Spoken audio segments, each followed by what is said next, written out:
One, and we're live. Hi everyone, and welcome to the Solo Dev Roundtable.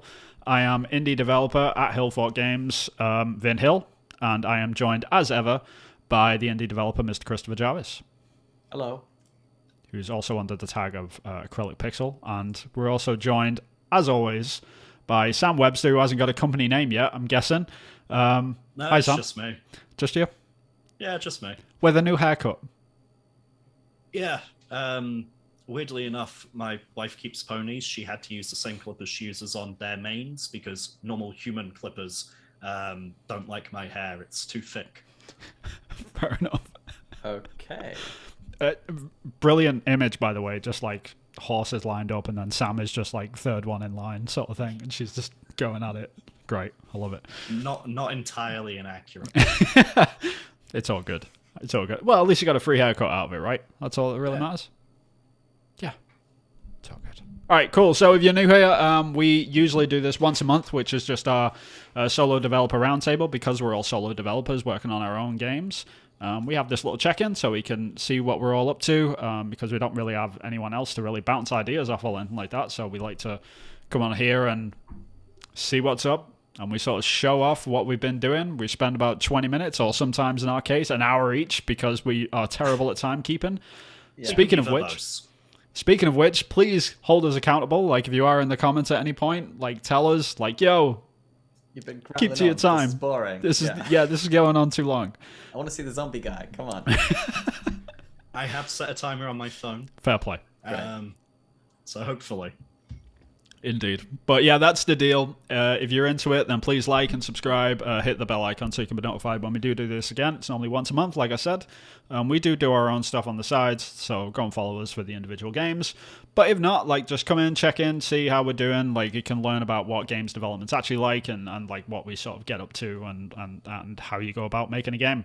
And because we're all in very different stages of making our game, you can get a load of information from us, or you can just try and listen to three dudes that are trying to be cool. I'm not too sure what else I can really say about this.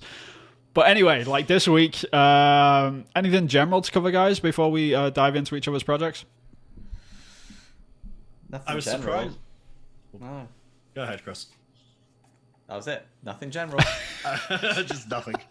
I was surprised when you said episode 6, so that marks 6 months at least for each of us. Yeah. Does not feel like 6 months. Yeah, it's gone.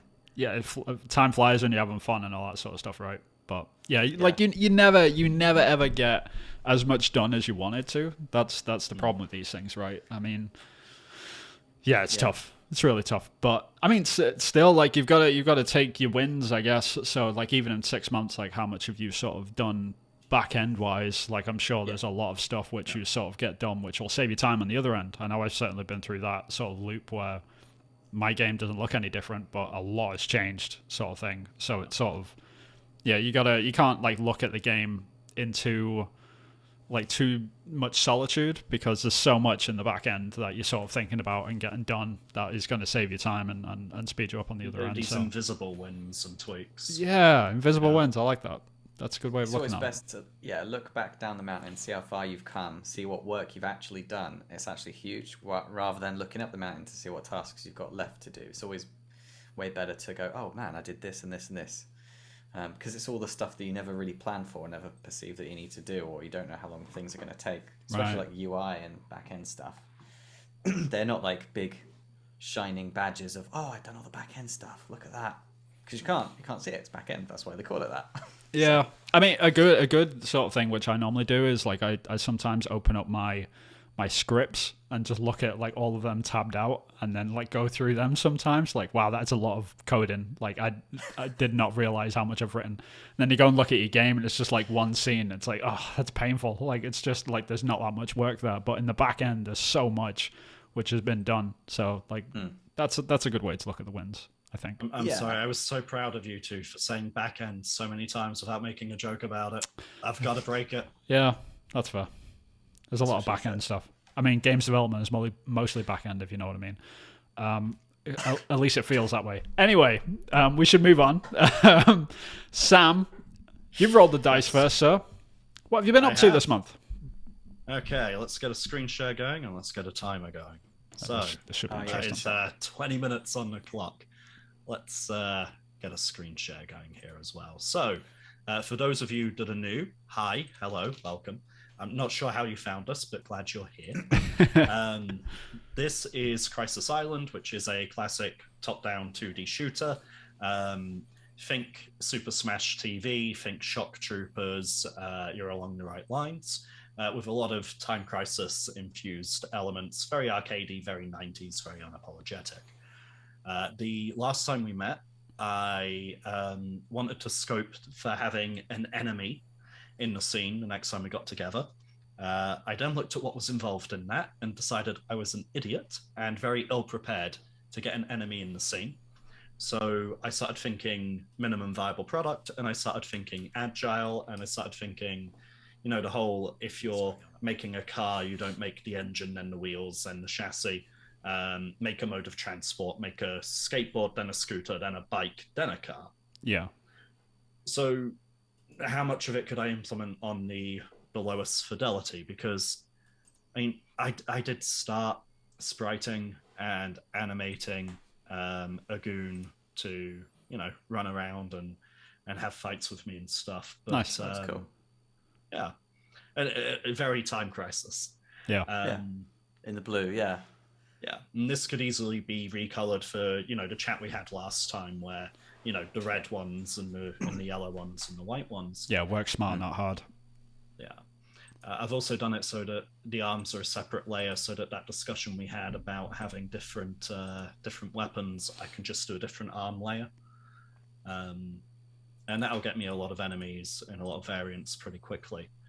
Or swap out the guns with the arms. So like one could be holding a bazooka with different arms or something.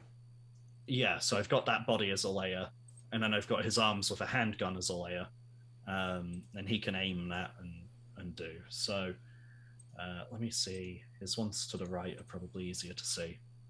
Handgun there. But that layer with the handgun, I can swap that out for a shotgun, machine gun, whatever, and quickly create enemy variants fairly easily. But it doesn't get me any closer to learning what I need to do to put it in the game. So I thought, I need something else to shoot. And I ended up at an explosive barrel Nice. because that is one sprite, right? And this would allow me to say, okay, does my bullet hit something? Yes, it does. Do we see the hit has registered? Well, you saw it flash red. Let's do one of the other ones for the moment. So yes, there's a red flash, so it's hit. And can we have health and can we kill something? Yes. Oh, yeah. We can have health and we can kill something. And that seemed like the lowest fidelity solution for making sure that I can do those basic things, because obviously I'm now looking at collisions, which is new. To get that flash, I was looking at grabbing the sprite renderer component and color.red. Yeah. To get the flash to end, I then had to do my first ever coroutine to get it to go back to color.white after 0.25 seconds. And I learned about on destroy, which allows me to make the explosion prefab appear. And then from the explosion prefab, Nice. hey! Nice. So you've got like ranged damage and stuff now, so it actually spreads out. Yeah, the explosion actually Interesting. does a little That's collision, and it can. What's nice about this as well is it allowed me to test. So my bullets are 2 damage each. Yeah. So you saw each barrel took 2 shots, and the explosion is currently 10, with the health of the barrel being 4. So one explosion will just chain the whole lot. But if I want to shoot it, I've got to do 2. And I was trying to do that in a fairly modular way. Yeah. So I was looking at my bullet controller, if this is going to recognize Visual Studio and update. No, I'm going to have to look at the object, aren't I? So what I had made you this go for confusion. 2 and 10 rather than 1 and 5? Is there plans to have bits and bobs in the middle? So is there anything that's going to cause 1 damage? So I'm thinking the handgun is infinite ammo, but then a machine gun, a shotgun, and possibly a flamethrower, because I had a happy accident with the bullets that would make a flamethrower nicely. I'm thinking that machine gun is going to be lots of bullets being fired, but very little damage. So Yeah. they will probably take that one slot. Here we go, prefabs, destructible. So you can see this has got a health. That's the actual script gone. Here we go, destructible object script. So it's got health and it's got a destroyed state. Nice. Now, if I want to make a crate, I can attach the same destructible object script to it. I just changed the health and the prefab. Crates don't necessarily have to explode. Maybe I just want like some splinters on the floor. Like destruction. Yeah. Yeah, that's really cool. I like that. Because that's a good thing about having such a modern game engine is that you can fill the whole map with this sort of stuff, and it's just gonna Using the same script over and over. Yeah. And it's gonna work fine. You can have like whole rooms of exploding barrels, and it's gonna be awesome and epic, because it wouldn't have been like anything you could have on Time Crisis because of the limitations of the engine. I mean, aesthetically, I'm still keeping to a Mega Drive color palette, but in terms of resolution and everything else, especially sprites on screen, it's well above anything the Mega Drive would. You wouldn't be able to put it on an actual Mega Drive cartridge. You can see here the damage for bullet controller is 2. Meanwhile, if I go to my effects prefabs, the explosion, this is, I think I actually dialed it down to 4. Yes, I did. I dialed it down to 4. Oh, okay. So it's got the exact right amount to destroy the other barrels. Yeah, at the moment. I'll probably change that again, because it's also going to be able to affect enemies and whatnot. So have you got a range on that as well, like the actual damage thing? Like, how did you work that out? Oh, so the range is on a collider. So if I drop him into a scene for I see. So anything within that capsule, like, will receive that damage amount as well? Yeah, essentially. Okay. So anything within that capsule. Okay. So does that mean you got to keep an eye on what's above the barrels rather than to the side of the barrels, more so? Yeah, so when I looked at the explosion graphic that I have, when it animates, it actually comes up to the full 3 tiles tall. I see. I was like, well, with the perspective, technically you could probably stand here and not be touching it, but I feel like it's something the player will use more than the enemy would use. For sure. Mm-hmm. Yeah. And you always want to give the advantage to the player where possible. So sure. The other thing I can show while it's here. So I needed this to play the animation once and destroy itself. Yeah. Vincenzo, you taught me about animation events. Yeah, I did. They were awesome. I love that. Yeah. So frame 4 of 4, function, destroy self, i.e. what we've all been doing to ourselves our entire lives. So, hashtag game dev. With our diets. Yeah. Hashtag. At the start, when you were like, if people want to know what game dev is, I was just thinking, pain. Yeah. Yeah, on the scripting side, it actually ended up being kind of weird. It was getting the objects to talk to each other that was new. So the barrel itself has this public void, and that was my first mistake. I just had void, which makes it private, and then nothing else can access it. Right. Take damage, but then actually passing the values through and learning about, tell it to expect an integer, tell it to expect that integer to be called damage. This is that coroutine where I'm sorry, but when you hear about enumerators, it's like, this is going to be fucking complicated. And then you get to it, it's like, just give it as common sense label. Yeah. What happened to plain English, you tits? I'm turning my head a lot because those guys are on that screen and my code is currently on that. Yeah, I've got 3 monitors. Like, I'm constantly like this, so it's all good. And obviously, if health is less than or equal to 0, I actually delayed this by a quarter second, just because the red flash for damage is also nearly dropped my controller a quarter second. So just allow for that flash to happen and then the explosion. Then it hits. That's nice. That's a nice little touch. Yeah. I think that's also why when you saw me shooting the barrels, as it sort of spread from the center out. Without that, they all just kind of explode at the same time, and you don't get that kind of chain reaction The wave effect. of So it would all just like trigger them all at once, sort of thing instead. Yeah, and that's what felt most satisfying. And then we've got the void on destroy. Oh, I was so happy to find out this was a built-in function. Yeah. On destroy. This is going to open some nice little things, isn't it? Yeah. I mean, for your sort of game, like, it makes sense. Like, this is what On Destroy is probably used for more than anything else, is for people like you that are just constantly, like, no pun intended, but destroying stuff, like, in terms of like using weapons and things like that. So it makes sense. Yeah. And it just allows me to, this is dead now, bring in the explosion, and take it from there. And then when playing clips and things, audio files, and yeah, absolutely. Yeah, there's a lot of stuff you can do with it. I need to sneak a Wilhelm scream in there somewhere. Oh yeah, totally.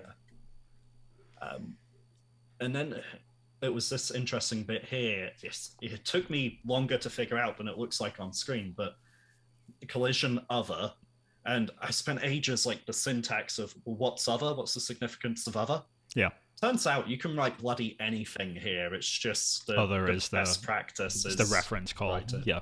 So the collision 2D is now called other, and that's what you reference within the script. Yeah, whatever you collided with is other. Yeah. It's like, oh, okay.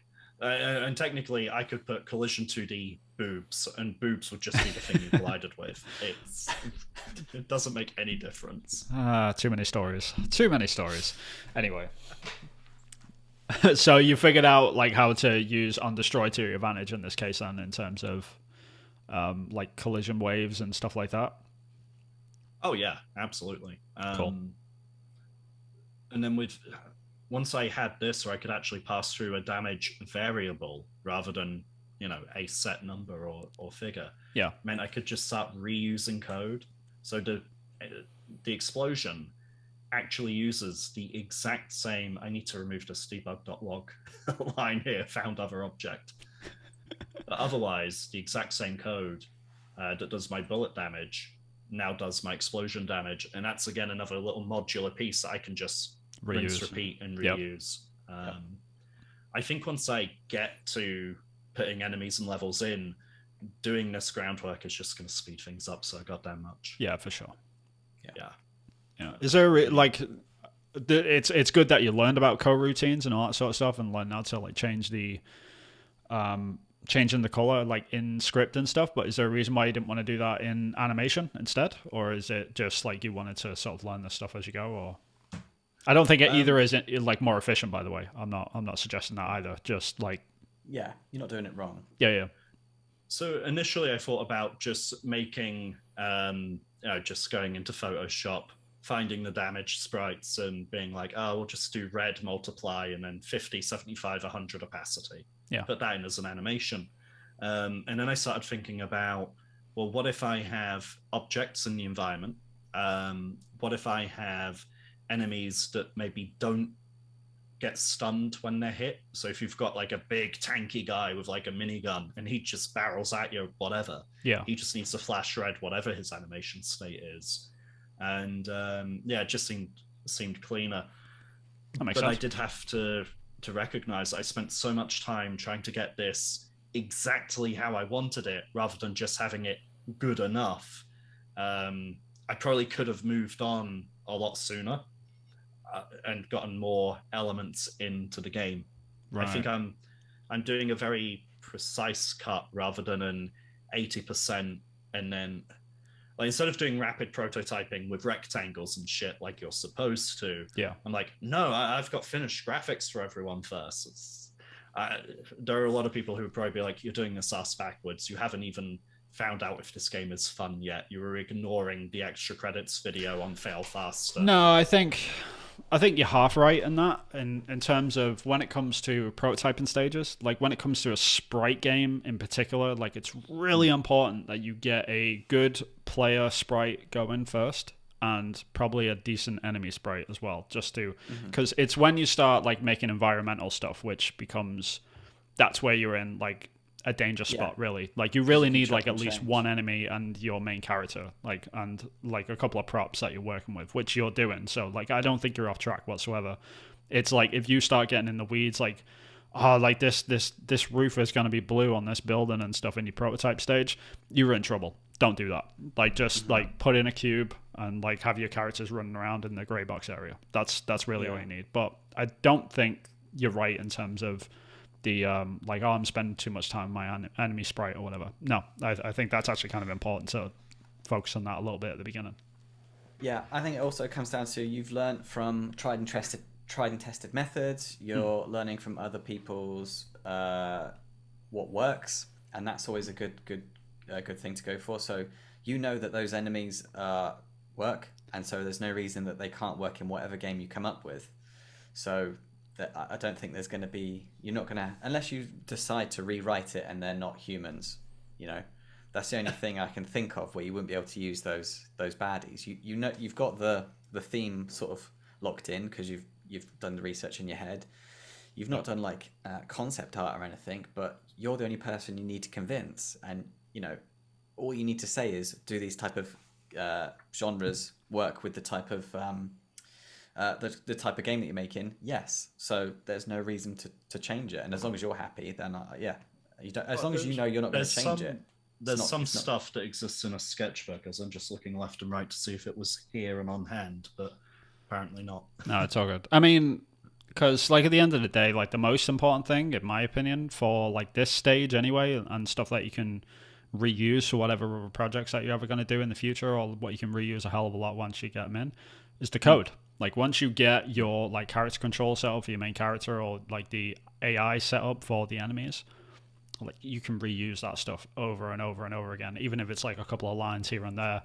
Like it will save you time even in the long future projects and stuff. Exactly. Yeah. Especially if like this is the style that you're sort of going for, like full time, which I think you are, because this is very much a Sam Webster game, what I've seen so far. So that's fine. Like that's actually a really good thing, because now that you've got like all that set up, like you can use it for future projects. Like you might have another idea for a whole different type of game. Like you might be doing like a fantasy RPG with magic, and it's still like the same fundamental thing. You're still throwing spells at stuff.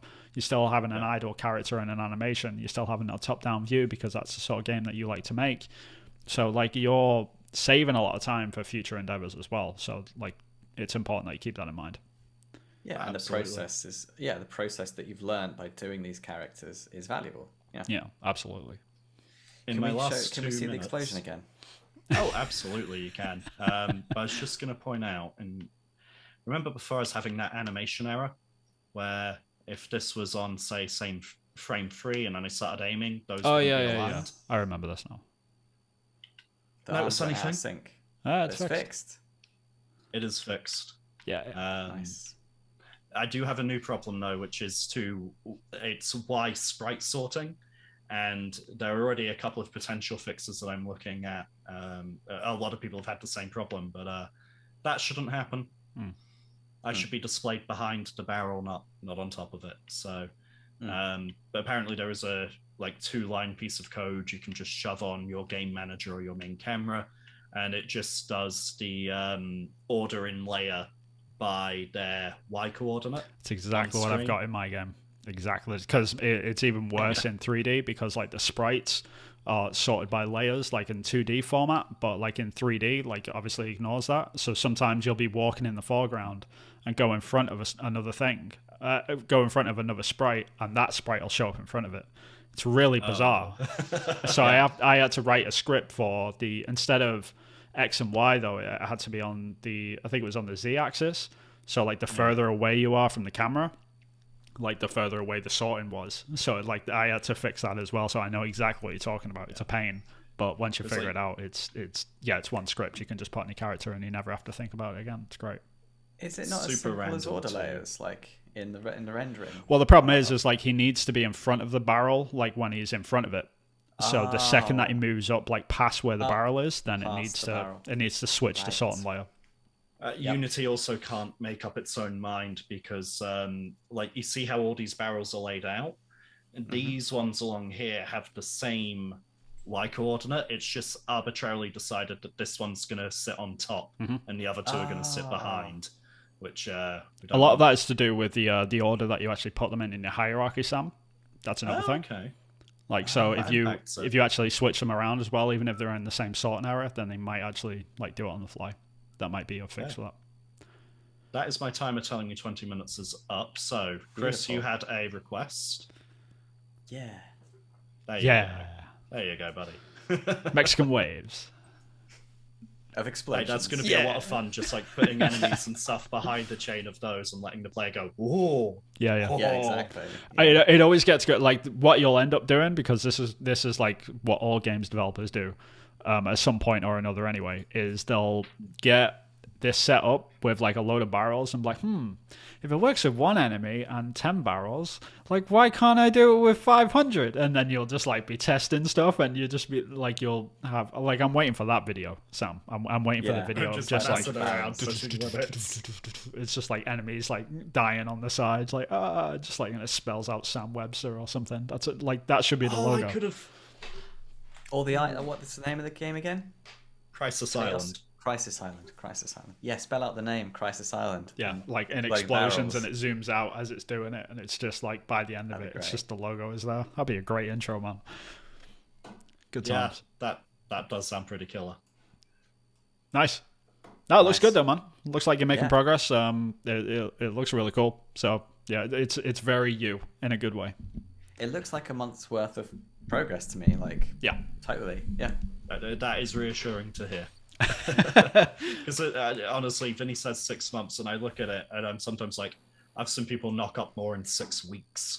You know? Sure, Yeah, but we've they got also lives, don't haven't we? have We've got full-time jobs and wife and kids and all that sort of stuff. So yeah, I mean, there's only so much I can, yeah. When people say that, don't like, everyone goes at their own pace, man. That's the thing, All you can do is all you can do. Indeed. All right, who's next? Was it me? It's you next. Yeah. Yeah. Cool. You're the middle of this shit sandwich. Have you got a Indeed. timer? Indeed. No, I don't. I'm me going to to put do one on that? now. Give me a sec. All right. I do need a timer though, because I talk like anybody's business. So I can stopwatch. set one for you. I can just reset Stop. the one I had. All right. No, I'm going. It's good. I got one. Okay. Cool. So I'm going to be talking about my game Long Gone. I shall share my screen so you guys can see what the hell I've been up to, if I can figure out how the hell to share anything. Which I don't know if I do. Share screen. You gonna start off with any announcements, Finn? No, not really. Nothing you want to premiere. No. Nope. Maybe. We'll see. We'll see. How it goes. We've not got Jeff Keighley going, and it's a world exclusive. This is true. You don't. You're right. All right. Can you guys see my screen? Yes. Yes. Sweet. So, I'll be honest, this week has been very slow. There's been other stuff going on in terms of like outside of core development. So I'll talk through the stuff which I have done, and then we can talk about the other stuff as well, because like it's while it's not as flashy and stuff, and you don't see as much like in terms of games development, like it's kind of important. So like it's something that we are going to touch on. But yeah, Too modest, Finn. You're too modest. After last week's episode, you showed me some stuff, and I was impressed. did I can't remember what I showed you, to be honest, Chris. Like it's, oh my lord, why is this taking so long all of a sudden? Like it's never taken this long. I was thinking, I've never seen that before. What does that mean? What, application load? Yeah. It just means that it's building the game. Building the game. Oh, so you're doing a build? To No, show, it's not like, building it. UI. It's just like it's in terms of It technically builds it to do a test play. yeah, basically. Huh. Yeah. All right, But you and I'm just in. click play. Yeah, but Oh. like it's 3D and all shaders and stuff like that, so it's a little bit, might be a little bit different. So I'm trying to think. Like last month, I showed you guys the UI on stuff. That's all pretty much the same. The only thing is I fixed the issue which I had, which was like after I combined something, that is definitely the wrong object that I just picked up. God, I don't know how to play my own game. So after I combined something, it sort of broke and it snapped. It took whatever like icon I was supposed to be hovering on. It sort of like scrapped it and just ignored it. But now it's actually worked. So now after I combine something, it actually sorts it out properly and it's already highlighting it properly. So I can go straight to the highlight sort of thing, which is cool.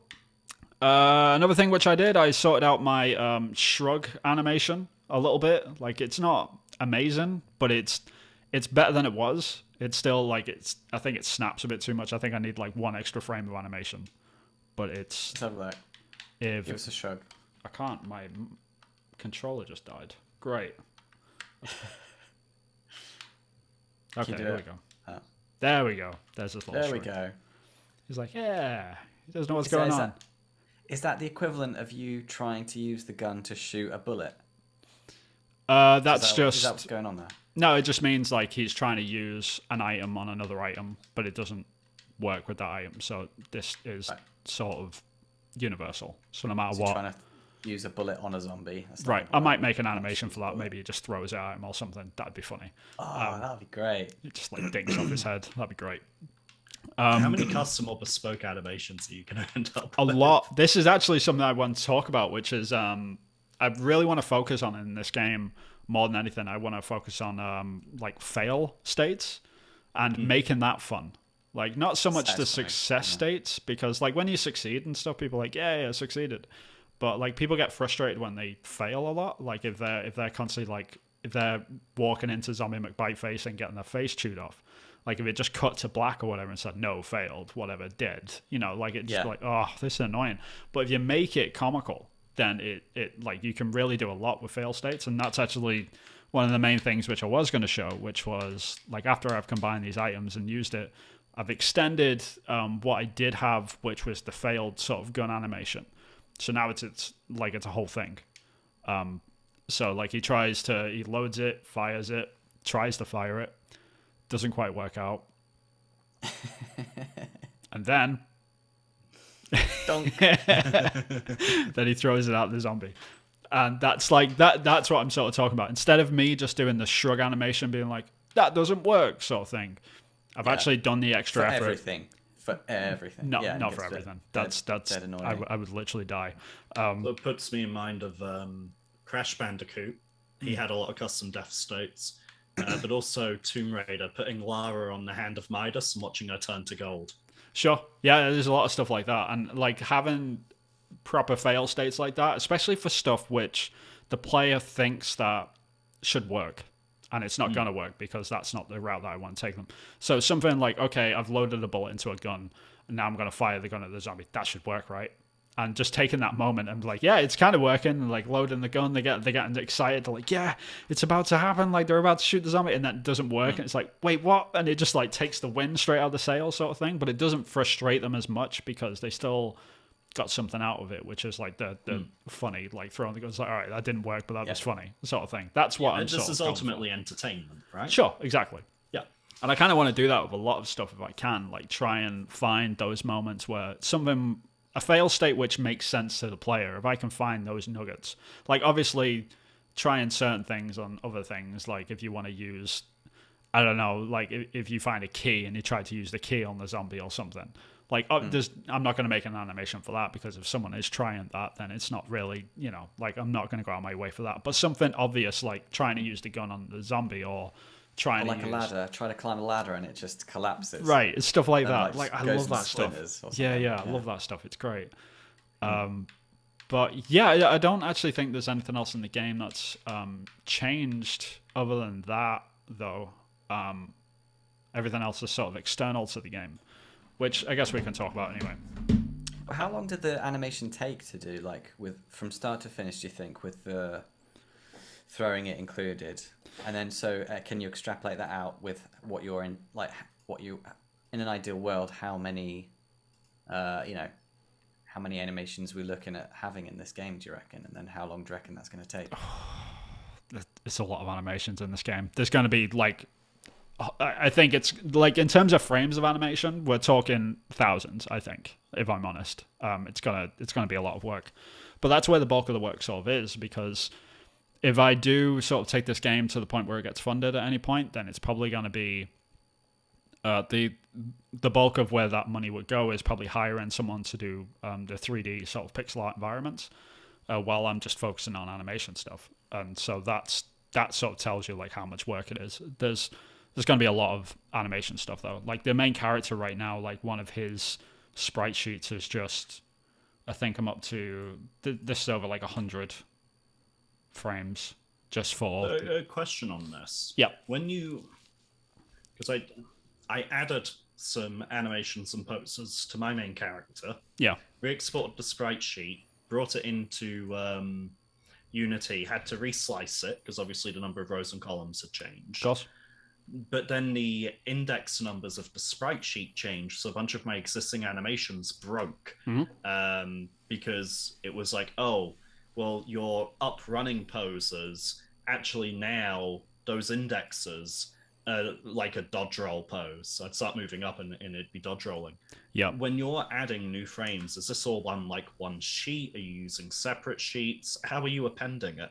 It really depends on what the animation is. So for like anything that is like the single character by himself, then I'll always append it to the end of the sprite sheet. And that's the really important part. Like if you go in there and you're like, okay, like I need a walk 3/4 cycle, like instead of putting it on the end of this walk left tag that I've got, I would always go to the very end and start working there. That way, like when you do re-import it, and even if you slice it up at different rows and different columns and stuff, the indexing is still the exact same. So like once you do that and you just like redo it, then it's the indexing is always going to be the same, so it doesn't mess up your animations. But yes, it's messier in terms of like, because you want to be organized in A-Sprite as much as you want, right? Like as much as you can. You want to be like, okay, I've got my groups and I've got my tags and like everything's in the right place and like I'm organized. But at the end of the day, like if you want to iterate quickly, especially for your main character, like you've got to just throw that out the window basically. And there was a lot of stuff which I stopped doing. Like I stopped naming my layers and I started like combining stuff instead of having separate layers and stuff because it was just easier just to like draw it in. For you, it might be a little bit different because yours is a bit more sort of tile based anyway. But like I sort of draw in all my animation, so I've got a different way of going about it. So it kind of works out for me. But yeah, in that case, like I would always just add it onto the end, and then you'll never have problems because when you re-import it into Unity and then reslice it, then it'll always like the indexing will always be the same. Another thing which I would try and refrain from doing in Unity is renaming your slices. That's another thing which I stopped doing. So when you've got your sort of character sprite, which if I can find it, there we go. Yeah, so like all of my of your cameras is covering over the bit you're actually showing now. Let me just move you guys. Can you see? Yeah. Yeah, so like all of my walks and stuff, like there's people that will go in and for each of their animation loops, they'll sort of like rename all of these, right? And it's just like, don't do that. Just if you stick to just keeping this and just working that way, again, I know it's a little bit messier, but it's so like destructive every single time you re-import because you got to redo everything. So just always put it on the end. Referencing it just throws a goddamn fit. Yeah. So whenever you're re-importing stuff, just always do this because when you are in the sprite editor. So I've got a question. Did you do concepts before you started animating? I think is what the question is. Yes and no, kind of sometimes. I know it's not really a good answer, but yeah. So I sometimes in Photoshop I will open up a blank thing and I will sort of figure out the keyframes of everything. So for these duck down animations, I did concepts for them duck down and stood up. So there's only 2 frames which I did. And when I'm actually animating, I'll go in and actually just fill in the gap from that. So that's the better way of doing it, I guess. So you start with your keyframes and then fill in the in-between. So, exactly. Yeah. So it's all the same sort of principle. Like it's the same standard animation principles. Yeah, like so I don't really do concepts for pixel art stuff, which is ironic because I'm a concept artist for a living. But is that because you're a concept artist for a living, and so you know what your product is going to look like in your head? Do you think? Like, sure. You've got, like decades worth of drawing stuff. It is very strange that, like, as a concept artist, I haven't done any concepts for this game whatsoever. That is odd, isn't it? That is very strange. Like, it's only just dawned on me. But yeah, you're right. But it's something that I just don't do. But you took videos of yourself walking and going into the bag. Is that right? I did do that originally. I started rotoscoping. Yeah, I tried rotoscoping originally to just establish my character, but then after a while, it was just like, instead of like having to find the right clothes and all that sort of stuff, I was like, screw it, I'll just do it by hand now. And I've slowly started to match like the original sort of rotoscope walk cycle which I did, and then the original walk cycle which I did was actually really bad, so I had to redo that at some point anyway. So I sort of scrapped rotoscoping like by the end. So yeah, my methods have sort of changed over time for this sort of stuff, but it is what it is. No, that's good. Indeed. So yeah, I'm trying to think what else I did.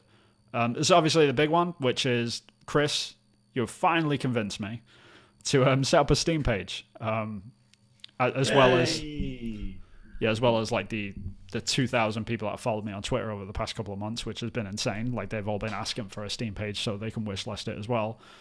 So I've been setting that up. Yeah, that's great. It's been a lot of people sort of asking for it, so I'm looking forward to getting it up. It's fully finished. I can probably find it, actually. I'm gonna hide my screen from the public so they don't see. Yeah, I can show you. Yeah, I can show you like the beta version of it, I guess. The pre-published version, yeah. The pre-published version, yeah. But I can't actually show anything on Steamworks because that'll be against their NDA or whatever. So I don't wanna mess with that.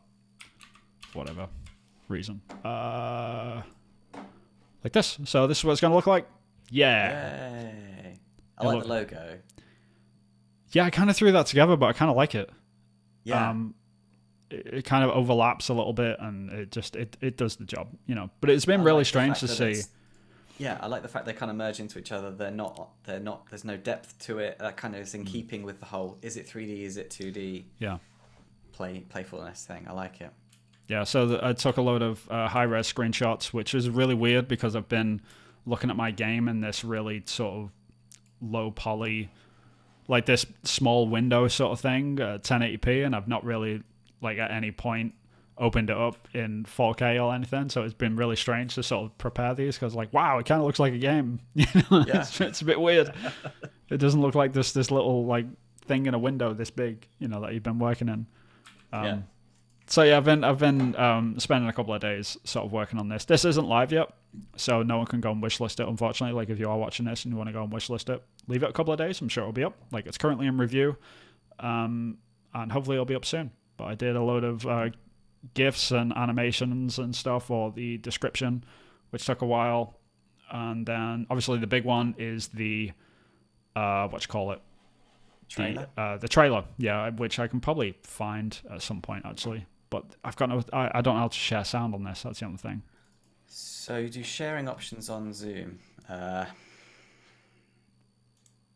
So in Zoom, where have we gone? View options. Is it view options? There's like the options menu on your sharing settings. Please hold. Your call is important to us. Indeed. Talk amongst yourselves. Yeah, pretty much. Wait, where is it? I've got. So how are you, Sam? Yeah, decent. Good. So setting up a Steam page, so you have to register as a developer with That's correct. Steam, right? Yeah. Yeah. So did that mean, because I assume you've got a personal Steam account where you've just been buying shit for however many years? Yeah. Set up a new Steam account.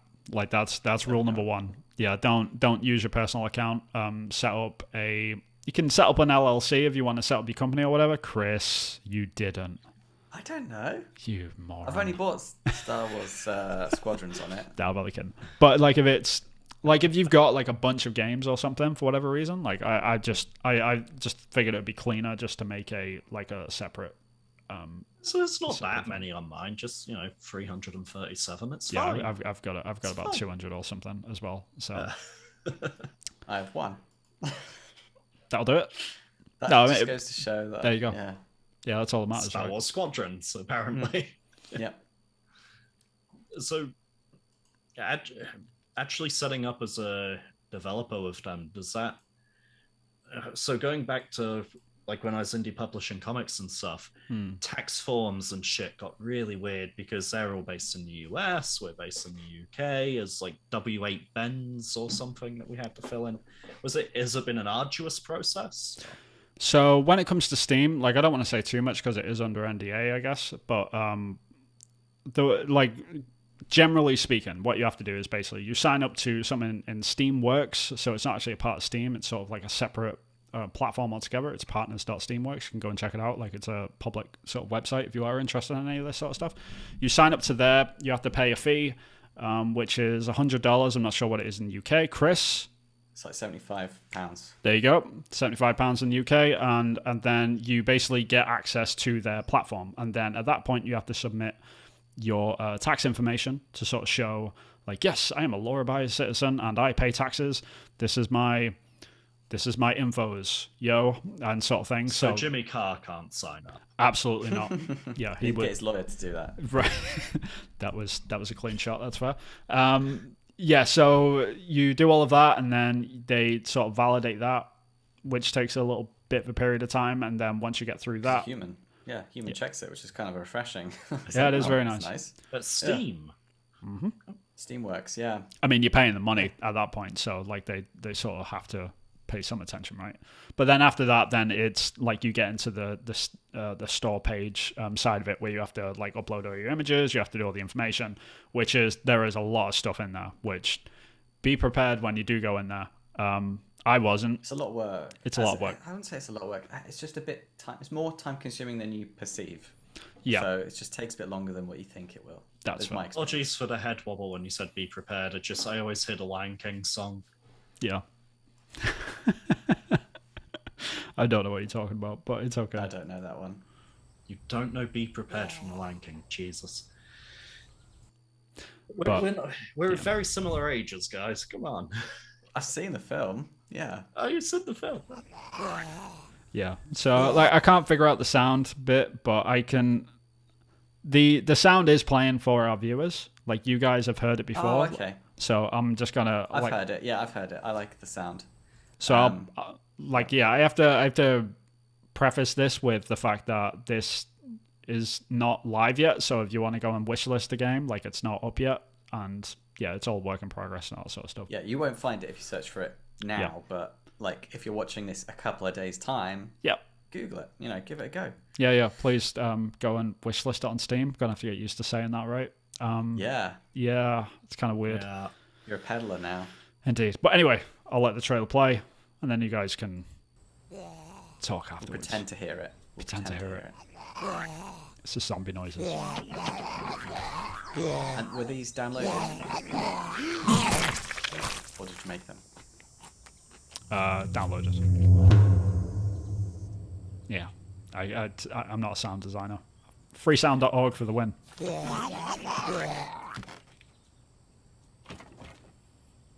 But it's nothing you guys haven't seen before. This is all old footage, but it's all in context and it's all got sound effects and it's all nice now. So are the sound effects active in game now, or did you manually edit them into the video? Manual. They will be in game at some point. It's at just some point. Yeah.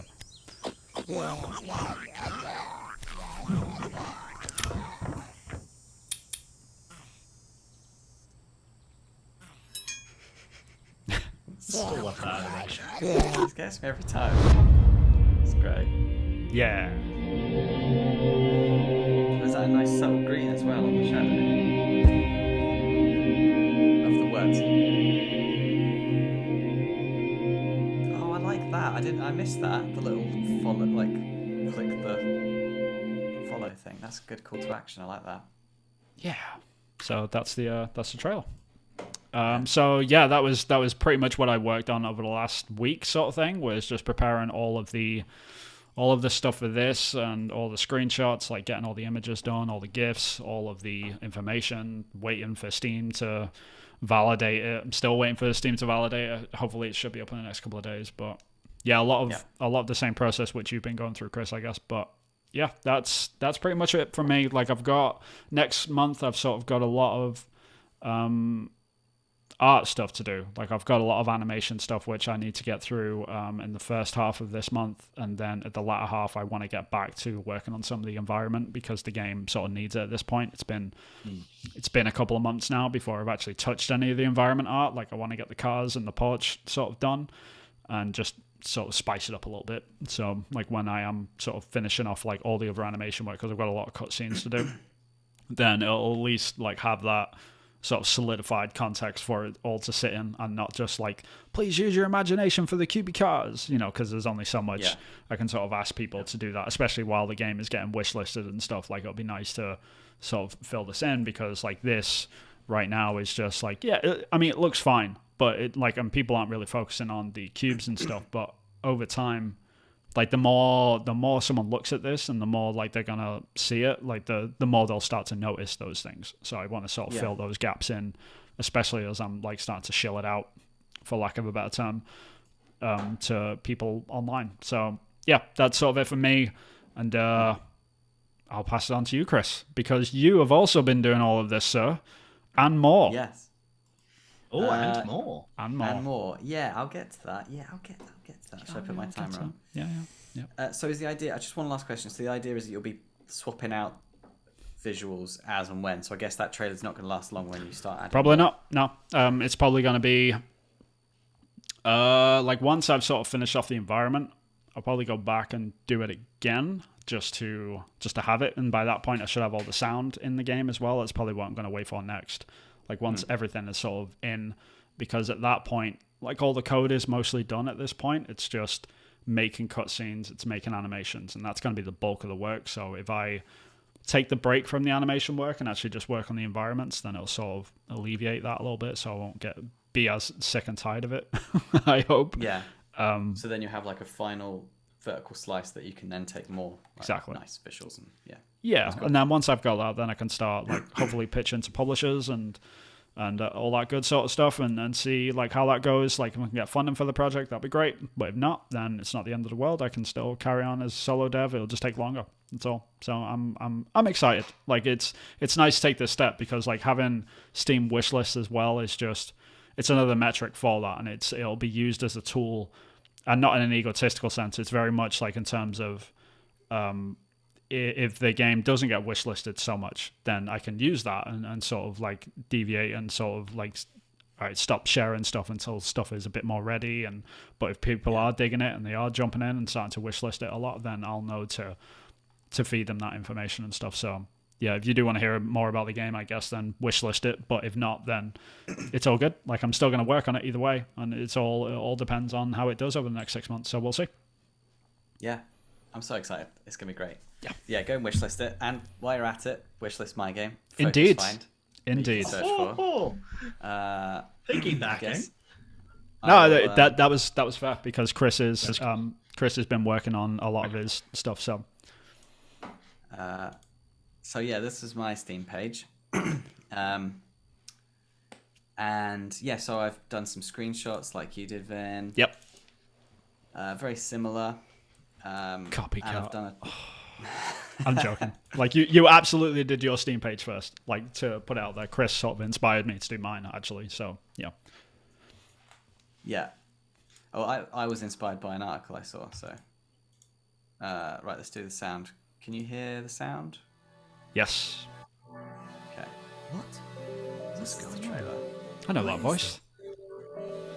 It's me. It's you. My brother said, "Oh, he sounds like a television presenter." I was like, oh, "Okay, that's not what I was going for." It's probably not good. A yellow. I am, as you're showing it on there, I have actually just pulled up the Steam page. You now have one additional wish list. Thank you. I think I had 13 last time I checked. Nice. Which was a few days ago. Interestingly, organically, without me promoting the Steam page and not me telling anyone. That's cool. I got 8 just by itself. Nice. Which is great. Just from people using the search. Did search stuff. Change? I checked to see if the search engine optimization works, so that can you search for, Chris Jarvis, acrylic pixel, focus find, Steam. and you can't really. If you search for those keywords, you don't really get anything that you can click on that's going to hit the page. Yeah, honestly, I think it takes. I was reading somewhere it takes like 2 weeks for the algorithm to sort of get kicked in anyway. So check back in a couple of weeks. I bet like it'll show up on Google and stuff. Yeah, that's a good idea. Yeah. So yeah, I've put all that up on, very much mirroring Vin's experience with it. Vin was like, as he was going through I felt like a wise old sage. He was asking me all these I was like, questions. Chris, what do I do? Did you do this? Yeah. Did you do this for this? And I was just like, yes, my son. This is what you need to do. And I purposely, when I was telling him, go on, put a page on Steam. Put the game on, put Long Gone on Steam. I purposely didn't say you'll hate it and it'll be a really hard and arduous process. Thanks, I Chris. left that out. Appreciate it. Still want to put him off. Yep. And then once he started, he couldn't stop. It was great. So my plan worked, everyone. You're welcome. And I will just erase that sentence. I was going to say, to do mine. yeah. What about Sam? Yeah. Like he sat there, like, oh no. Sam is always a good time to put your game on Steam. Yeah. Well, we went through that. We've done this we've done this before. We've gone over this, haven't we? Yeah, we have. In Roundtable. Yeah. I'm not going to talk about it. But yeah, this is I don't know if I've shown you guys this level on here before, but this is a new level, like visuals for a new level. I've come up with a different naming convention. So there's 5 stages of grief. So they're the main 5 stages. Okay. And then there's levels. And so within the levels, there's little levelettes. So this is like a little levelette. So there's 4 levelettes in avoidance. So this is avoidance 1. And these are weird sort of organic twigs, if you like, that run parallel so they don't bump into each other or they avoid each other. Yeah. And what I've been working on mostly is coming up with basically just trying to come up with a demo. So I'm trying to do 3 levels, all with their little levelettes finished. So basically puzzles. Yeah. So I'll have like 3 levels with about 4 levelettes each. So like 12 playable things, so you can get an idea of how the game is. So that's what I've been working on. And then once I've got that up and running, then the plan is to then tell the media about it, the press. I've got the press pack all set up and ready to go. I have started to email press people, so I'm getting used to having those conversations. Right. But once something that's playable and I can send them a Steam key and I go, here, have a play, what do you think? I think I'm going to get a lot more traction than just, here's the trailer, here's some screenshots. It's on, you can wishlist it on Steam, you can have a look.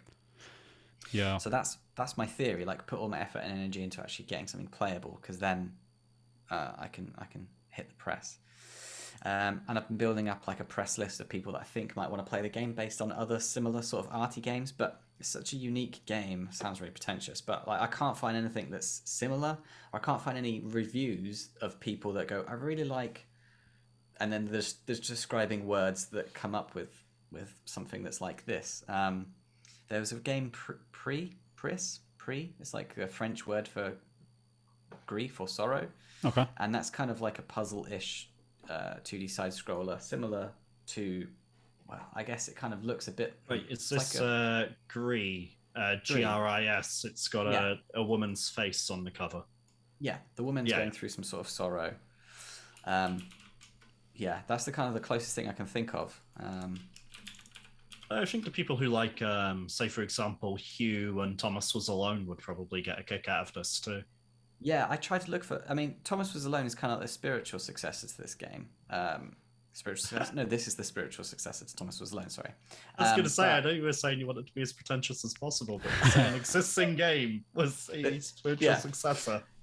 But trying to find reviews that are, modern, impossible, and then trying to find reviews of people that are still doing reviews from when Thomas Was Alone was out is almost impossible. Yeah. So it's really weird. I would. So do the games press have like a high burn rate, or? So the good ones get absorbed into larger corporations, from what I found. And then they stop covering indie games because they're more focused on the AAA because they get more clicks. Yeah. Yeah, it makes sense. Stop track playing. I need to turn that off. Remove component. I'll come back to that because this is the thing I need to ask you guys about. Okay. So I did some more music as well. So I've done a new music track, and I've changed the notes on the bouncy ball, on the player orb, and I've re-recorded. Nice. I really like that one. It's a lot more subtle. Yeah. Yeah, that's way better, man. That's really cool. Yeah. Okay, cool. Yeah, and the idea is that I've got... So for my first... Oh, you've got a foreground sort of wire now. Yeah. Yeah. It's very cool. Got that in there. And basically, I don't know if you can see that there, but I've got some notes for each level. Okay. So I was working with different scales and what kind of worked well with to describe shock. So this might not mean anything to you guys, but for shock, I've got like a low A, E, and then a high A. Okay. So that when you're mixing between these, it makes a very basic chord, but the idea is that it goes up and down quite quickly, similar to shock would. So it's kind of like trying to think of a chord that describes the word shock, basically. And then confusion, it kind of goes up and down a bit more. It kind of is a bit more up and downy. Up and downy. And then fear is using minor notes to make kind of like a minor chord, because it's more fearful or sorrowful. And elation is again using more lows and highs with A's, F's, C's. And then the idea is that when I come to the final level in the stage, which is denial, that I'll try and find some melody that works well with all of those sort of elements.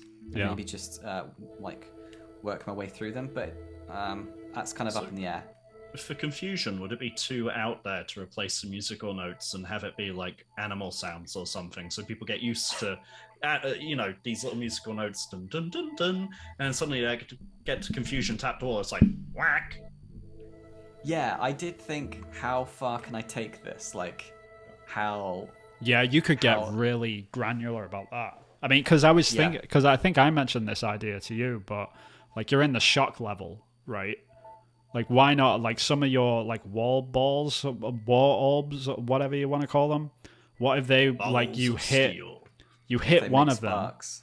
and there's, like, sparks, and it, like, screen shakes or something, or, like, electricity comes out of it, and then you can add, like, a script, like, an actual, like, audio log, like, what was that? Sort of thing, like, as you're sort of going through, so, like, as you hit off the walls, like, sometimes, occasionally, it's, like, actually shock. Like, and you could be quite literal about that sort of stuff. And confusion, you could be like, okay, like all the enemies turn into the like the portal sprite instead, and like the enemy is actually like the exit, like the level exit sprite instead.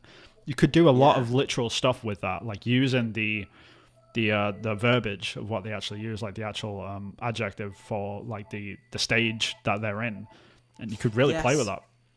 Yeah, I did think of that. One of the downsides to that is that shock and then confusion are the first two levels in the whole game. Yeah. And so before I've established like the expectations for the player, I'm already trying to subvert them in the second stage. And like literally the second like the fourth levelette you come to is confusion, which is the first one. Okay. And so that so this is shock. So this is the third levelette of shock, and then so this is like the tutorial, the prelude, which is just teaching you the fact that you can use locomotion. I go up, down, left, and right, and there's no gravity, and that the idea is it's just teaching the player, hey, you need to go to the portal. Sure, but how many levels have you got in shock altogether? 3. Okay, then I would say, okay, for the first level, like absolutely, like in terms of like leave it like blank and dark sort of thing, and be like, okay, like the player is just entering into the grief stages, right? Yeah. But then in the second level, you can have like one of the walls at like shock, and because like, and then in the third level, it can be like a lot more heavy-handed about it, because like the onboarding is really like the main thing which you're onboarding is like you're onboarding the player how to use the character controller and how to get them to move, which you can do in one level really. But like the other stuff, like you could absolutely start like sprinkling in the thematic stuff.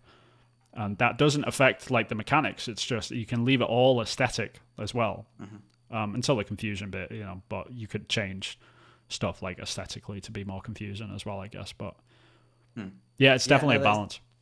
It's a great idea, and I do love them all. The only thing is, those are all stuff that's like, would it make it better? Yeah. Can I leave it until it's polished stage? Yeah, Yeah. I can leave it. And I'm at that stage now where I'm like, well, in my personal life, I'm getting to the stage where it's like the money could start coming in now. That'd be good. Yeah. So my like, I need to get something that people will like as quickly as possible. That's my right. Yeah, I focus. mean, like the you better find some. We're here all week, ladies and gentlemen. Yeah, the thing Focus which I mode, would yeah. say is like for the stuff that affects mechanics, you're absolutely right. Like you should leave that until the polish stage. But if you're working on a slice or like a demo, then Oh, I see what you mean. it Yeah, might be but it needs to worth a finalized product. yeah, trying to find the stuff that you can do aesthetically. So the stuff like the shock, where it's literally just it's a box collider and you're setting off an animation trigger, and that's it. For that stuff, it's a lot easier to implement. You could literally do Yeah. that in a day. But for the other stuff, which is more mechanical, then yeah, you're right. Like you should leave that to one side, and sort of showcase the stuff. Yeah, it's tough, man. But I would absolutely like write the notes down for all of this sort of stuff, because I mean you're a smart guy. You can come up with something for like all of these adjectives. You know, like there's a lot to play with in these as well. Like you've got a lot of opportunity to sort of play around with it. Yeah, I for confusion, what I did do another little. I don't know if you guys have seen these little green lights before. I animated these little green lights so that so we've got the fog of confusion in the confusion levels, but we've also got these green lights that don't seem to know where they're going, and I've animated them to. Hopefully, you should tell that the animation isn't the same. There's like 2 or 3 animations that all go in different directions, and then some of them start at different stages as well. And we've got different notes on here as well, so that the level notes are different. So this is more of a confusion notes. So we've got the C, F, D sharp, G, and A all going on. So it sounds a bit more muddled. So there's more notes that's going through. So it's not so much of it's more of a. So whenever you do have 3 or 4 notes that are ringing out all at the same time, it's more of a confused chord. Very cool. It's all over the place. So yeah, that was one cool little thing that I did manage to put in, and that didn't take long at all. You know, animating a light, I can do that dead easy. That didn't take too much time or effort. And then I've just been finalizing the levels, so getting all the parallax effect working in the levels, converting all of the circles into the with the normal maps and the diffuse maps, getting the pixelated look on them, and so now we can play through something that looks a bit more like an actual game. Yeah. I haven't updated the notes on this one. The notes have changed back, so I need to update notes on this one. Live bugs. Live bugs. That's what we pay for. Indeed. Oh, and you can hear the music didn't stop either. Oh yeah, you did fix that. Yeah. Nice. So the music didn't stop because I've got this cool code. You guys, it's cool. Cool And code. you probably That sounds so need it 80s. eventually. We've got The some cool cool code code. chat. Yeah. Cool code. It's keep track playing script. I wonder what So- that does. It keeps the track playing when you change levels. Shut the fridge. Thanks for You serious? asking. Yeah. And I just followed the tutorial, and I've got it here. Now, the problem is when you want to change the track, you don't want to destroy the track that has been found, and you don't want to play the track that is playing from the previous level. You want to destroy this basically, and you want to play the new track that's in the new level that's just loaded. So I've got this script, stop track playing. Okay.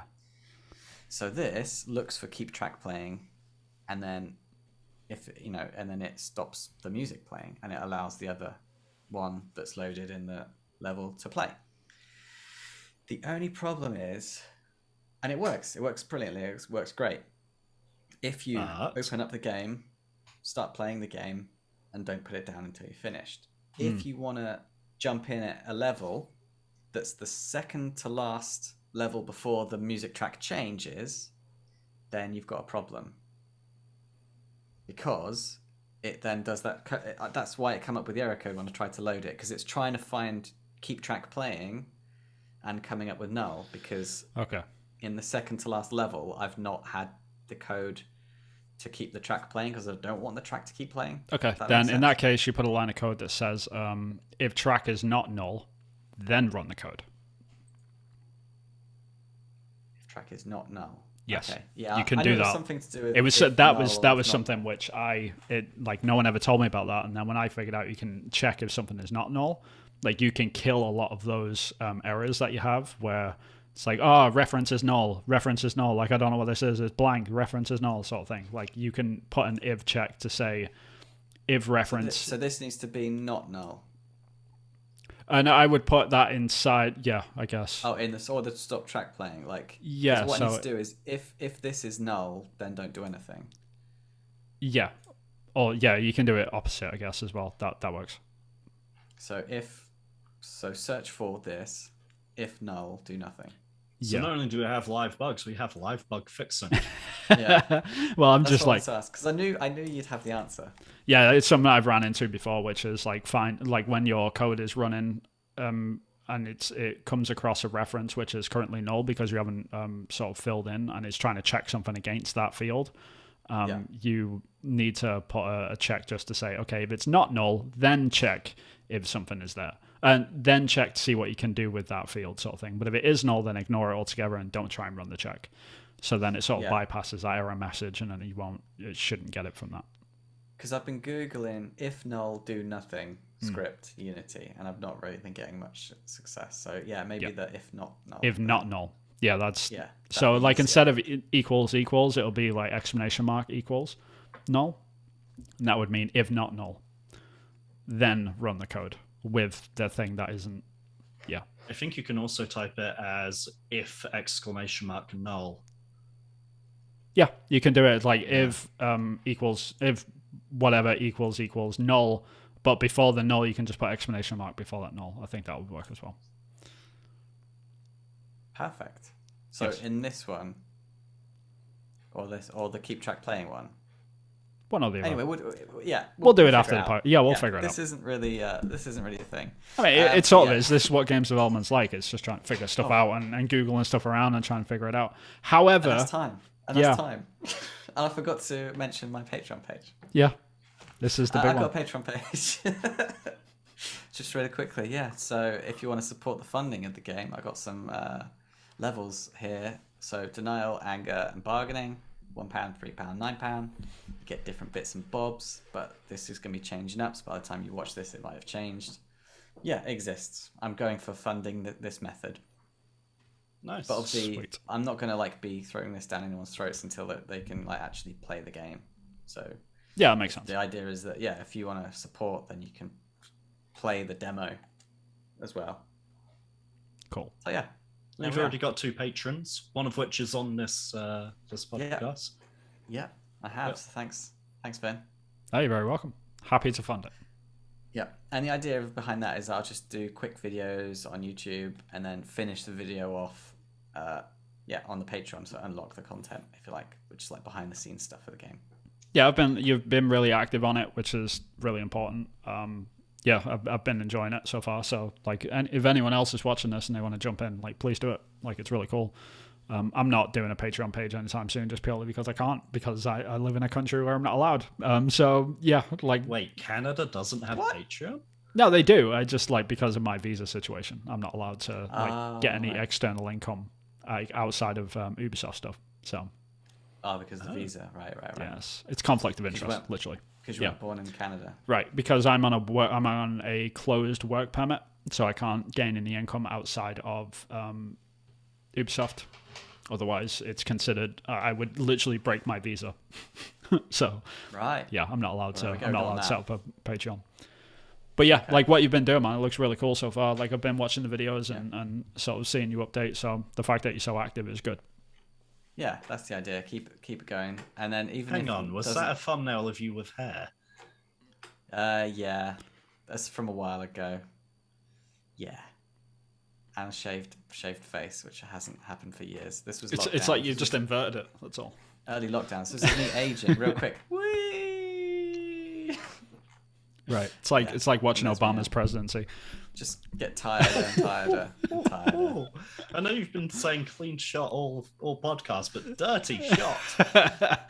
I love Obama. Like, yeah, I'm not like. Have you seen that guy? Like when he first took office in 2008 versus when he left. Like, yeah, he did not age gracefully, dude. Took a toll.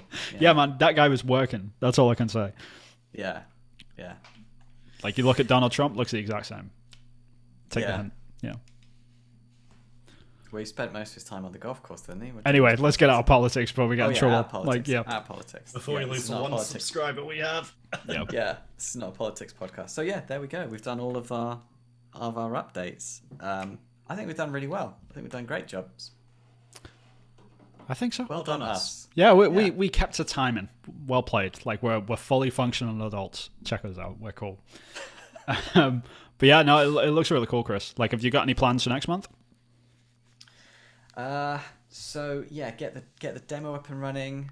Get those little bugs done. Get Start fully funded, contacting- you know. Oh yeah. Yeah. Start contacting. Well, yeah. So I told you about my little scheme, didn't I? What scheme? Order of work. So first stage, I'm going to contact people that are going to give me money for free. So grants. So Right. Tiger, the UK Tiger Games Fund. They just give grants away for free because they're freaking awesome. I just had an image of an actual tiger just giving Chris money for a second then. Yeah. Sorry, it just came out of nowhere. Can Yeah. it be Tony the Tiger? Right. Yes, this game looks great. Oh, Jesus. So yeah, first go for grants broke because him. obviously free We money. broke him. Second, go for like journalists because then they can get the hype going and get the wish lists going higher. Because then the third stage is to approach investors because if I can't get money and then the press aren't bothered, then maybe they'll fund me. But it's more likely they'll get funding if I've had some sort of grant and if the press are interested in some sort of way. So Yeah, that's a lot of the reason why I'm looking at Steam wishlist as well, is for that reason specifically. Is like, if you get a load of wish lists and like public attention for it, then you can actually use that as a driver to investors and say, look, like, it's getting all this attention, yeah, it's going to And sell, it's just in pre-alpha. You wanna there's make some no money? textures on it. you know. So like, that's to Whereas use I can't say that. that for my game yet, but who knows? Hey man, you got 14 They'll- more wish lists than I have right now, so like, That's soak it good up, buddy. So I want to ask a They got it question right. around this because you guys have talked about funding a couple of times. Sure. So we're all using Unity, yeah? And the license for Unity, if you are making under 100 grand, is free. Mm-hmm. Cool. So we're all using Unity for free. Our engine is free. Our computers we have anyway because we're fucking nerds. So it's sort of a zero-sum game. And then we're mostly doing this in our free time, like outside of work and that, when we'd otherwise just be like playing games or Sure. watching Netflix and stuff. Yeah. So what is the funding for? Because I'm looking at costs in my mind and I'm seeing like £75 to put it on Steam. I can cover £75 to put it on Steam. Mm-hmm. If I were to go to investors or whatever for money, what would I be doing with that money? What would I be asking them for money for? So for me, yeah, good question. Yeah. For me, it's leaving work so that you can get this game quicker and I can be more concise with my work. Because once you're working on it Monday, Tuesday, Wednesday, Thursday, Friday, you can work a lot smarter rather than just in bits and bobs. Depending on how much funding I get, I can employ people to work on the game for me. So help out with maybe music or get a voice actor or something else that, maybe a level designer to do, because there's only half the levels that are done blocked out. There's music hardware that I could buy that's going to help the music, because I'm hoping to do the music myself, but I'm only using my iPad, GarageBand on my iPad. Yeah. There's like samplers and synthesizers and stuff that I can invest in and get hold of. Other things like upgrading my mic, like what Vin's done, like upgrading stuff, hardware, things like Adobe Creative Suite. That costs money. It's like 20 quid a month. So things like licenses.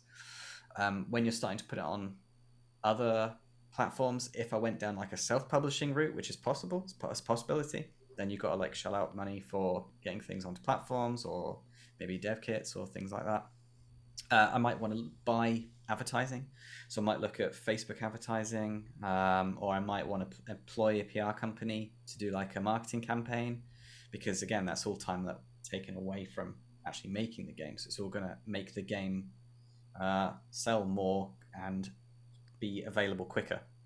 So yeah, that's my thoughts anyway. Yeah. So you are hoping that this will become your main source of income then? Yeah, that's my plan. That's my goal. Yeah, I'd love to do it. When I'm working on it, I just freaking love it, and it's something that I think I could make a career out of, and it's what I want to do with my life, kind of. So yeah, I want to get paid to do it. And I'm pretentious. I think my work has value, and I think that it. No, should that's be able to support not me. pretentious. Yeah, that's the least pretentious thing you've said all podcast. Yeah.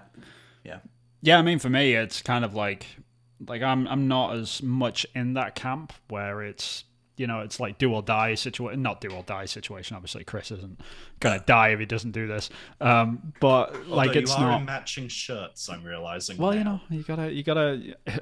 So Are not we get the matching memo shirts, or are you just the odd one out? That's the real question. Could be that Indeed. last one. Yeah, there you go. Well, no, I don't know. We look like, I don't know, unemployed lumberjacks. What can I say? Yeah, I mean, for me, it's kind of like the extra money. Like if I was to go the Patreon route or Kickstarter or whatever, then it's kind of like using that money to make the game better, pretty much. Like I absolutely can't. Like I've sort of got like I'm in a very sort of privileged position. I fully understand that fact that I can just like, even if I didn't get any funding, no attention whatsoever, I can just carry on making this game and it wouldn't affect my life too much, because like for what I do, like because I already work in industry as an artist, like I can just carry on doing what I love while doing this on the side. Like this game that I'm making, like literally I make it on Saturdays. Like it's my Saturday thing. Like I come into my office on a Saturday morning and I work throughout the whole day. And then I finish up, and then whatever I've done for that week, it's like, cool, dope, that's what I did. And that's it. And then Sunday, like I do podcasts with Chris, and then Monday to Friday, it's just concept art. That's it. That's my life. So it's kind of like, I don't need the money, but if I did get extra money, like if I did get funding, it probably would open that avenue of like, okay, if I got enough funding, could I quit doing concept art? Could I do this for a living? Like that question starts to eke in. Yeah. And then there's other things like, okay, if I don't get full funding for me, then can I fund an artist to come on board to help work on the environment art? Like that would help a lot, because it means that the game will get done. Because while like, yeah, I'm just working Saturdays, if I hire a contractor and they get a bunch of the environment done, that's probably going to save me 6 months on the other end, just from their 1 month of work sort of thing. So it's like, these are the sort of things that you have to sort of look at. And like as Chris was saying with the like subscriptions and stuff though, but yeah, it's everyone's different. Worst case scenario, it takes you that extra 6 months. Right. Exactly. So I understand that, like that I'm in a privileged position in that respect where I can just, I can take either way, but I understand there's a lot of other people that aren't like that. There's other people that literally are working jobs that they absolutely despise, and it's killing them just being in it. And they're just like, all I want to do is make my game. That's it. That's all I want to do. So they're thirsty, they're desperate to get out of that job, and they want to just work on that game. And like, even if someone gets funding for maybe even half of that, so like if they get half the funding, sweet, I can find a part-time job and just do this 3 days a week. That makes a difference. So it's like everyone's sort of different. So a question for you then, because we're in similar positions in that we have creative day jobs. Sure. We're relatively comfortable, I'm gonna say, but I don't know, I kind of get this thing where sometimes you finish your day job and you've got every intent in the world to work on your game, but there's also part of your mind that's like, if I see one more fucking Photoshop tab. Sure. Yeah, there's a lot of that. I think it can be a hindrance as well. I think sometimes you can be screwed either way. I mean, it's burnout, right? Like you got a high risk of burnout when you're working on this sort of stuff, and that's sort of the beauty of indie games in general. Is because like, okay, I'm working on, say, like big AAA game. If I'm working on Assassin's Creed or something, right? Like I'm working on Assassin's Creed all week, painting and doing my thing, and then I come to Saturday, and I like, oh man, I need to like open up Photoshop and do something. Don't have to. Instead, I'm going to open up Visual Studio and just code for a day. Do some coding. Not fancy in code. You know what? I think I'll do some animation. I think I'll open a sprite and not do anything in Photoshop whatsoever. I won't even look at a layer. I'm just animating. Don't need to do that. Like, what about design work? I'll just open up Unity and I'll work in there. So it's very much like choose your own adventure when it comes to indie development, especially solo dev. That's the beauty of it, is that you can avoid burnout by just not doing the thing which you're burnt out on, pretty much. So there are days where I do, like, I finish work and I'm like, oh man, I wish I had something else, because I'm sort of in the rhythm. I'll open up Photoshop and just do one of my own concepts. And so it can days happen like that way too, where you're like, you know what, I've got the juices are flowing. Right.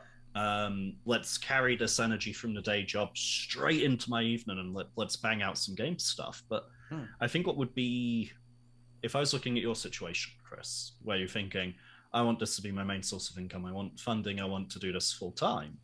Like right now, this is a fun hobby I can dick around in. And hey, I'll probably hopefully have a game at the end of it that I can maybe sell or something. And that's cool. And when I get like stuck or a blocker or whatever, yeah, it's fine. Go play some Tomb Raider, go take a fucking walk, go play with the kids, go do whatever. It'll come to me at like 2 a.m. and I'll forget to write it down, go back to sleep, and then be like, shit, I had the answer to that and now it's gone. Yeah. But if it was suddenly my full time, I don't know if that sense of obligation would become a burden.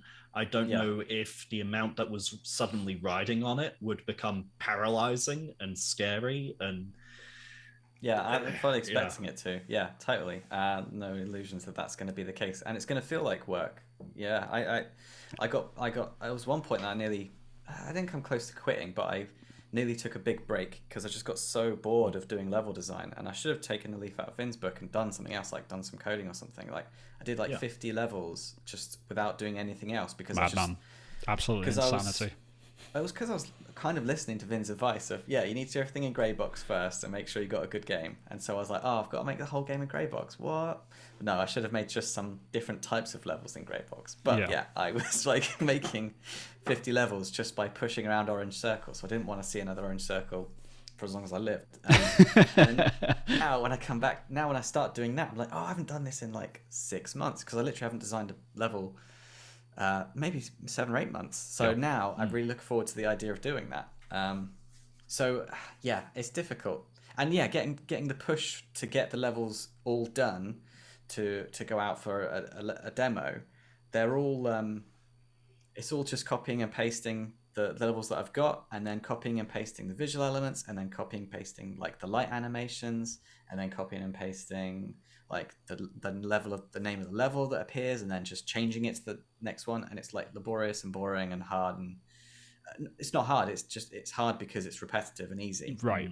Yeah, it's the repetition that kills you more than anything. It's not like the work itself is like really enjoyable, and the sense of achievement you get out of finishing this stuff is just it's the biggest sort of buzz you can get.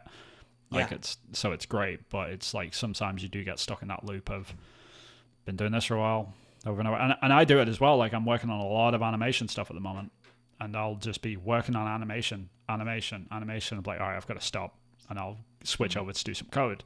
And I'm very aware of, like, I think that's just down to pure experience as well. Like I'm very aware, like from working in studio, when burnout is sort of creeping in.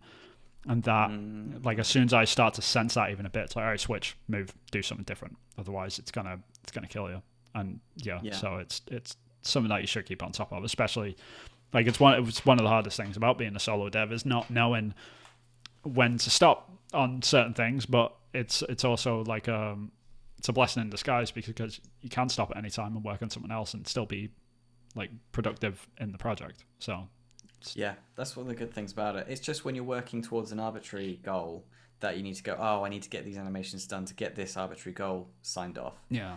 And that's kind of it, like, I can just change the goal. But with my current goal, which is get something that's a demo that's playable, and I've chosen those 3 levels, I've chosen those for a reason because they show what the game is going to be, and show they've been chosen for a good reason.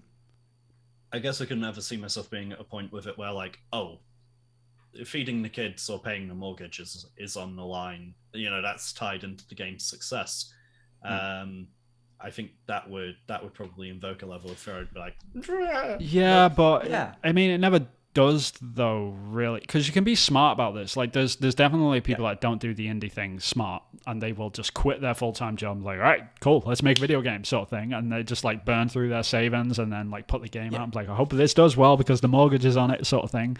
Those people are dumb. Like, absolutely. Or the remortgage. Yeah, should not do that. Don't do that. No. Like, if you're listening to this and you want to make indie game, don't do that. Like, it's ridiculous. How you should do it, and how Chris is doing it, and how like I probably plan to do it, like eventually, like if it does work out, is that you build a game in your spare time as much as humanly possible. You get to the point where you've got it presentable and you can pitch it. Then you pitch it to a publisher, or you pitch it to an investor, or you pitch it to these funds, which like the UK has and other countries have as well. You get the funding up front to make the game, which will cover you for at least 2 years. And then once you've got that, then you can quit your job. And then you start working on the game full time. So you're never out of income, really. Like, you're just sort of setting yourself up. Like, the only pressure really is that, like, you're looking at that end goal in 2 years' time of like, okay, what do I do after that, sort of thing. Like, that's the only sort of full pressure that you've got. But like, you've got to think about this in like development life cycles, not just like this month sort of thing or next paycheck, because like you literally just get offhanded a check and it's like, okay, here's development for 2 years, go, sort of thing. And it's like, oh crap, okay. So that's the argument for it. Like, Chris, you've made it quite clear that you do want to quit your day job and do this full time. I'm at the opposite end of the spectrum. I have no intention of quitting my day job. I think this will always be a hobby side of desk thing. Yeah, throw it on Steam. If it makes money, great. If it doesn't, it doesn't. Vinny, where do you land on that spectrum? Yeah. Yeah, I go back and forth on this all the time. I love concept art. I love the industry. But yeah, I mean, if someone came along and said, okay, long gone, here's $500,000, go, I'd probably be like, all right, I'll go. And I'd probably leave the concept art industry without a second thought, probably. The end of the day, when it comes to this industry, there's only so far up the ladder you can climb as a concept artist anyway before you actually get out of concept art altogether, because like you hit, you're a junior and then you're a concept artist and then you're a senior concept artist. Then you can be a lead concept artist depending on the team, but most of the time that job doesn't even exist. And I'm in the same position. I've gone junior, mid to senior, right. And now for me to progress in my career or earn more money, I would need to become like a manager or a head of, exactly. Or basically stop doing design and start talking about design. Yeah, not really, yeah, exactly. So the next step for me, because I'm a senior concept artist at like the world's biggest studio in terms of employee count, like the only way I can go from here literally is art director or creative director or whatever, like is up further up the ladder, which are absolutely cool as well. But like concept art has sort of hit its limit for me, sort of thing. So if someone did come along and say, hey, here's some money to make your own game, support you and your family for a few years, like I just don't see why I wouldn't do that. But it's sort of I'm in a very privileged position where like I've got the fallback plan of like, if it doesn't work out for the game, then I've still got my career as a concept artist, and it's good money and I enjoy it and it's fun and I'm working on these really cool projects. So it's this weird wait and see thing that's happening with me more than anything. So yeah, we'll see. Basically, yeah, it's good. It's a good place to leave it, though. Position I think to be in. Yeah, I think it's a good place to leave it. Yeah, we've been rattling on. We have indeed. Like we did stick to our 20-minute rule. However, we did speak afterwards, but I think that's fine. That's cool. Yeah, like, that's a good way of doing it, I think. Yeah. If you are like joining, if you are listening to this, really appreciate you having you here. Yeah, it's cool to see all these projects sort of come along, even in like the last 6 months. This is our 6-month birthday, so please give us a like and subscribe and all that sort of good stuff. We really appreciate you guys coming to hang out with us. And if you are interested in our game, we're going to throw out, I know Chris has got the longest list, so we better get that out the way now. Chris, where can people find you, your game, and all your good stuff, sir? So, yeah, you can wishlist on Steam. You can support me on Patreon. I'm on Twitter, which is at Acrylic Pixel. So the game is Focus Find, my studio is Acrylic Pixel, and YouTube as well. I've got a YouTube channel, Acrylic Pixel. Cool. What about you, Sam? Where can people find you? Yeah, Twitter at SJ Webster Art. That'll do it. On YouTube, well, I don't show my game on YouTube outside of this. I just review other people's games. But if you search Die Hard Arcade Webster, that should bring up my most recent one. Sweet. Yep, and you can find me on Twitter. I am at Hillfort Games. It's also the name of my company, which is weird. Like, I know Chris feels the same way because, like, we're solo devs. Like, why have we got company names? Anyway, yeah, I'm Hillfort Games. I'm making a game called Long Gone, which is the pixel zombie thing. Like, you can go and check it out. It's probably on Steam by the time you're watching this, so please go and wishlist it. That's weird to say. I'm gonna have to get used to saying that. I know, it's great though, isn't it? Yeah, it's a great milestone. Yeah, it is. I'm really happy. It feels real now. That's the important thing, I guess. Like, it's a bit more tangible. But yeah, for the most part, like, you can follow me on Twitter. That's where, like, the bulk of the work is sort of going to get shown. I've got a Discord channel for the game now, which is also on the Steam page. You can go and check that out. It's empty right now, but it should stop populating. So, like, yeah, there's that. Like, I'm not sure, like, how busy that's going to get in there. But yeah, you can find that on the Steam page. So just search Long Gone, give it a wish list, find the Discord, and follow me on Twitter. That's all. Sweet. Nice. So until next month, when we've all finished our games and they're all going to be pristine and polished. They're not going to be pristine and polished. They're not going to be finished either. Yeah, we'll see you next time. So thanks a lot, guys, and we'll catch you in the next one. See you soon. Bye-bye. Bye-bye.